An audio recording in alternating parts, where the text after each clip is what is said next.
All right, come here a second. I want to talk to you properly today. You don't usually see me. I'm Connor. I'm the one behind Backyard Bill. Not the guy normally on camera. I'm the editor, the organizer. The one who takes a big mess of footage and turns it into something you'd actually want to watch. So, a lot of quiet late night work nobody really sees, and that's fine. That's a job. And every now and then I like to step in front of the camera and just be a real person talking to you for a few minutes. So let me give you a proper production update because what's been happening back here. Not here, I don't edit outside, but anyway. We went and filmed a huge batch of footage recently, and it's the most we've ever done at once. That means my desk is buried right now. So every evening I sit down, I put the headphones on, and start working through it all clip by clip. And it's not quick. A single one of these videos can take a couple days to get right between the cuts, the audio, fixing the bits that didn't land, making sure it all flows so it doesn't feel choppy when it gets to you. I've genuinely lost track of what day it is a few times this month. But I want to be clear about something. That's not me complaining. The backlog means there's a real stack of videos heading your way, more than usual. And I'm putting in the hours so every single one is worth your time. So if you've been wondering if the channel's gone quiet, it's the opposite. It's never been busier. It's just me, one guy, refusing to put on anything that I'm not proud of.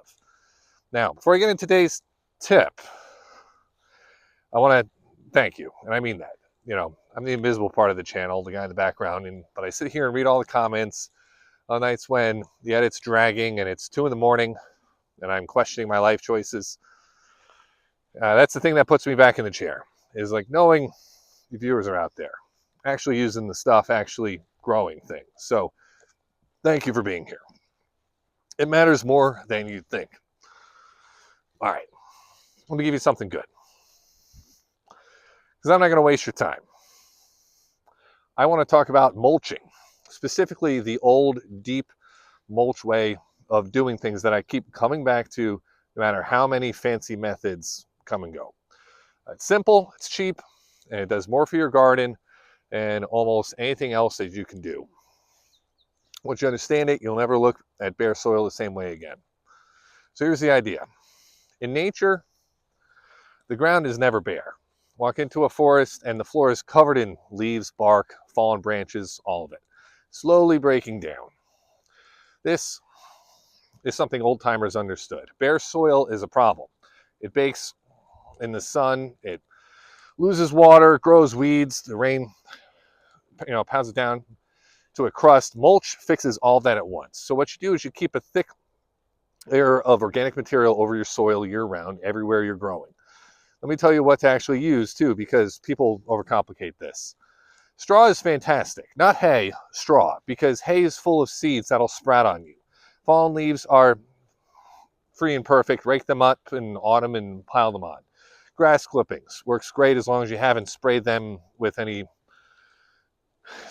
with anything, and don't pile them too thick or wet, or otherwise they get a little slimy. And wood chips are the gold standard for around your fruit trees and your perennials. They break down slow and feed the soil for years. The best mulch, honestly, is whatever you can get for free in your area. Don't go buying fancy bags of mulch. Look around. Now, as far as how thick, this is where people are too timid. You want a proper layer, somewhere around 3 to 4 inches once it's settled. Thin mulch does almost nothing. The weeds push right through, and the sun still gets to the soil. Lay it on properly. It'll look like a lot at first, but it settles and breaks down faster than you think. So don't be shy with it. One thing that you have to get right, though, is you keep the mulch back off the stems and the trunks. Don't pile it up against the base of the plants or right up to the trunk of a tree. When you bury the stem in damp mulch, it stays wet and it can rot. And you'll invite pests right up against the part of the plant you can least afford to lose. So leave a little gap, a couple of inches of clear space right around the base. Mulch the whole bed, just not touching the plant itself. And here's why it's worth all of this. That layer holds moisture in. You'll water half as often because the sun's not baking it straight out of the ground anymore. It smothers the weeds, so you spend way less time on your knees pulling them up. It keeps the soil temperature steady, cool in the heat, and protected in the cold. And the best part, the old timers really understood, as mulch slowly breaks down, it feeds the soil. It turns into rich, dark earth right there in place. It feeds all the worms and the life underneath, and your dirt gets better every single year instead of wearing out. You're basically composting right on top of the bed.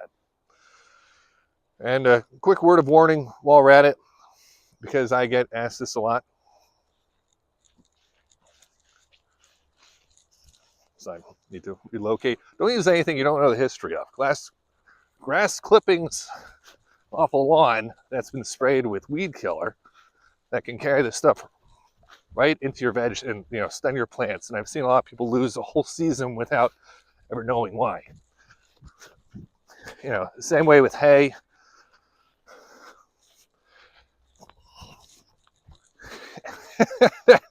I stumbled into something here. Jeez. Okay.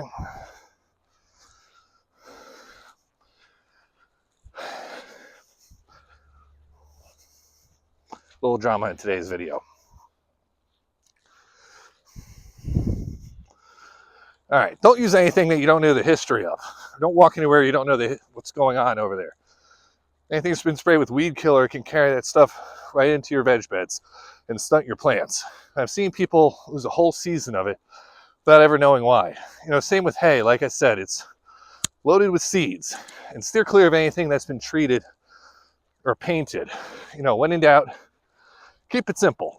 Leaves, straw, plain wood chips, stuff fell off a tree or grow in a clean field. Nature's not complicated about this, and you don't need to be either. So when do you do it? Anytime. You can mulch anytime. The thick layer going into the winter protects everything through the cold, and topping it back up in the spring sets you up for the growing season. I just keep it covered all the time and top it up whenever it looks thin. Lazy maybe, but it works. That's how people grew food long before any of the modern stuff existed. So that's the one. Cover your soil, keep it off the stems, top it up when it thins, and let it do the work for you. So thanks again for sticking with the channel. And with me back here behind it, you don't have to go running while I'm recording sometimes because I stumble into a nest. Yeah. And I'll see you in the next one.